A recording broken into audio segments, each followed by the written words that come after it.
ఎన్నో పురాతన కట్టడాలు, చారిత్రక కట్టడాలు ఉన్నప్పటికీ రాయలసీమలోని గోల్ గుమ్మజ్కు ప్రత్యేక స్థానం ఉంది.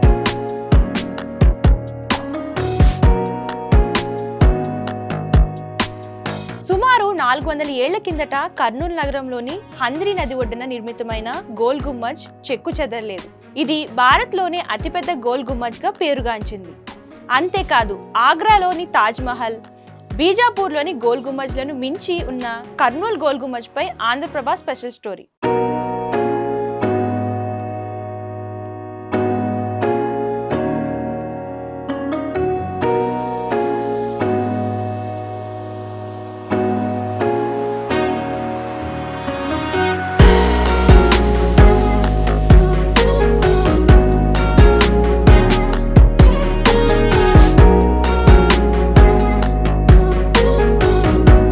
కర్నూలు ప్రాంతాన్ని 17వ శతాబ్దంలో పరిపాలించిన వారిలో నవాబ్ అబ్దుల్ వహాబ్ ఖాన్ ఒకడు.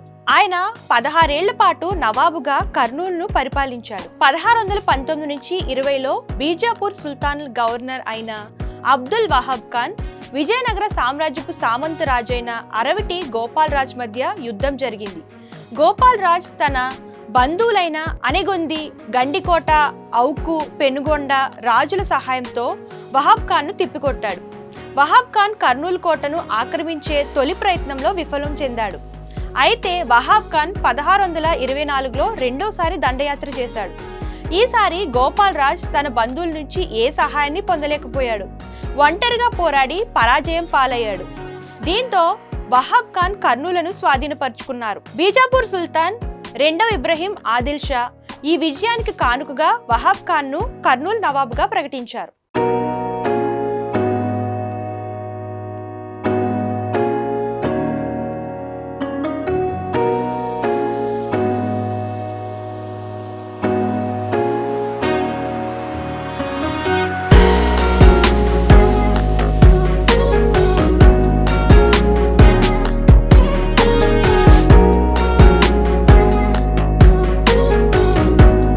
అబ్దుల్ వహాబ్ ఖాన్ పాలనలో రాజ్యం ఆధిపత్య స్థానాన్ని పొందింది. ఆంధ్ర ప్రాంతం మొట్టమొదటి రాజధానిగా, రాయలసీమకు సింహద్వారంగా బాసిల్లింది. ఆ సమయంలోనే కర్నూలు నగరాన్ని కూడా అభివృద్ధి చేసినట్లు చెబుతారు. కర్నూలు ప్రధాన వీధుల్లోని ఆర్చ్తో గల అంగలులను అబ్దుల్ వహాబ్ ఖాన్ కట్టించారని చరిత్రకారులు చెబుతున్నారు.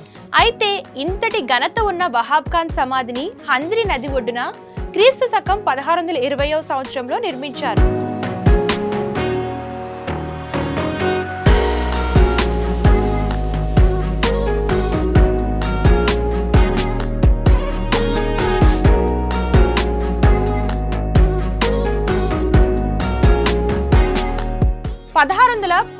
లో వహాబ్ మరణాంతరం దీన్ని నిర్మించారు.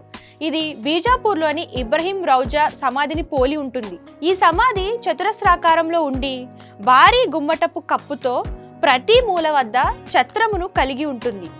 ఇది నల్లరాయి, గ్రానైట్, సన్నపు రాయితో నిర్మాణం చేయబడి వివిధ రేఖాకారపు చెక్కడాలతో శోభిల్లుతూ ఉంటుంది. కాగా ఈ గోల్ గుమ్మజ్ను సందర్శించిన ఆర్కియాలజీ డిపార్ట్మెంట్ దీన్ని పర్యాటక కేంద్రంగా మార్చి అభివృద్ధి చేశారు.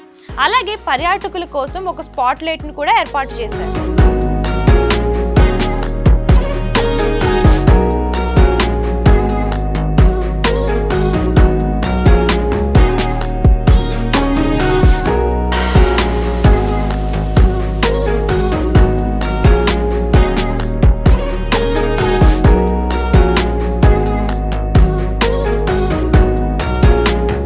రాజులు పోయారు, రాజ్యాలు పోయాయి. అలనాటి కట్టడాలు మాత్రం చరిత్రకు సజీవ సాక్ష్యాలుగా నిలుస్తున్నాయి. 400 సంవత్సరాల క్రితం కట్టినటువంటి గోల్ గుమ్మజ్ నేటికి చెక్కు చెదరలేదు.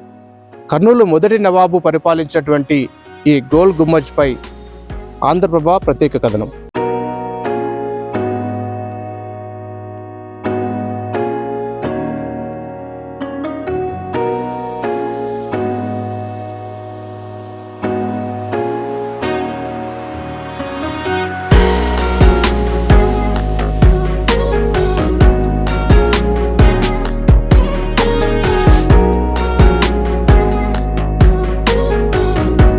ప్రస్తుతం మనం గోల్ గుమ్మజ్ లోపలికి వచ్చాము. అబ్దుల్ వహాబ్ ఖాన్ ఎవరైతే ఉన్నారో అతనికి సంబంధించినటువంటి సమాధిని మనం ఇక్కడ చూడొచ్చు అని చెప్పవచ్చు. ఇతని సమాధికి చిహ్నంగానే ఈ గోల్ గుమ్మజ్ను నిర్మించడం జరిగింది. ఇది ఒక పర్యాటక కేంద్రంగా కూడా మనం చెప్పుకోవచ్చు. చాలా మంది ప్రజలు, విద్యార్థులు ఇక్కడికి వచ్చి ఈ గోల్ గుమ్మజ్ను కూడా చూస్తూ ఉంటారు. ఇక్కడ నవాబ్ గురించి కూడా తెలుసుకునే ప్రయత్నం వారు చేస్తుంటారని మనం చెప్పుకోవచ్చు. ఇది క్రీస్తు శకం 1620 సంవత్సరంలో అంద్రీ నది ఒడ్డున ఈ గోల్ గుమ్మజ్ని అయితే నిర్మించారని చెప్పవచ్చు. ఇది బీజాపూర్లో గల ఇబ్రహీం రాజా సమాధిని పోలి ఉంటుంది. ఈ సమాధి చతురస్రాకారంలో ఉండి చుట్టూరా నడువ కలిగి ఉండి భారీ గుమ్మటపు కప్పుతో ప్రతి మూల వద్ద చరిత్రమును కలిగి ఉంటుంది. ఇది నల్ల గ్రానైట్ సున్నపు రాయితో ఈ నిర్మాణము చేయబడి ఉంది. వివిధ రేకారపు చెక్కడములతో శోభిల్లుతూ ఉంటుందనే మనం చెప్పుకోవచ్చు. మొత్తం మీద ఈ 17వ శతాబ్దంలో అబ్దుల్ వహాబ్ ఖాన్ బీజాపూర్ అధ్యక్షునిగా కూడా వ్యవహరించినట్టుగా తెలుస్తోంది. కడపటి విజయనగర సామ్రాజ్యపు చివరి రాజైన అరవిటి గోపాల రాజుపై విజయాన్ని సాధించిన అనంతరం వీరిని సత్కరించిన బీజాపూర్ సుల్తాను కర్నూలు నవాబుగా కూడా నియమించారని మనకు తెలుస్తోంది. మొత్తం మీద ఎంతో చారిత్రాత్మకమైనటువంటి కట్టడంగా మనం చెప్పుకోవచ్చు. అతిపెద్ద గోల్ గుమ్మజ్గా కూడా చెప్పుకోవచ్చు. అంటే ఈ ప్రాంతాన్ని చూసేందుకు కూడా పర్యాటకులు నిత్యము ఈ ప్రాంతానికి వస్తుంటారని మనం చెప్పవచ్చు. పూర్తి స్థాయిలో దాదాపుగా 400 సంవత్సరాలు అవుతుంది. 400 సంవత్సరాలు అయినప్పటికీ కూడా ఈ గోల్ గుమ్మజ్ అన్నది చెక్కు చెదరలేదని మనం చెప్పుకోవచ్చు. చుట్టూ చూడొచ్చు మనము ఈ గోల్ గుమ్మజ్ ప్రాంతంలో కూడా ఒక పర్యాటక ప్రాంతాలు ఏవైతే ఉంటాయో ఆ ప్రాంతాలన్నింటినీ చూపిస్తూ కూడా ఒక మ్యాప్లను కూడా ఇక్కడ ఏర్పాటు చేయడం జరిగిందని చెప్పవచ్చు.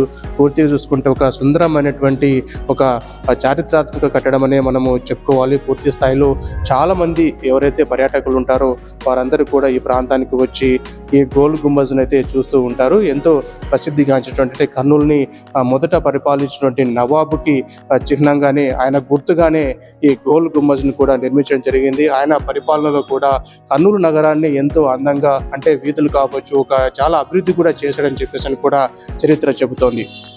కెమెరా పర్సన్ మధుతో మల్లికార్జున్, ఆంధ్రప్రభ, కర్నూలు జిల్లా.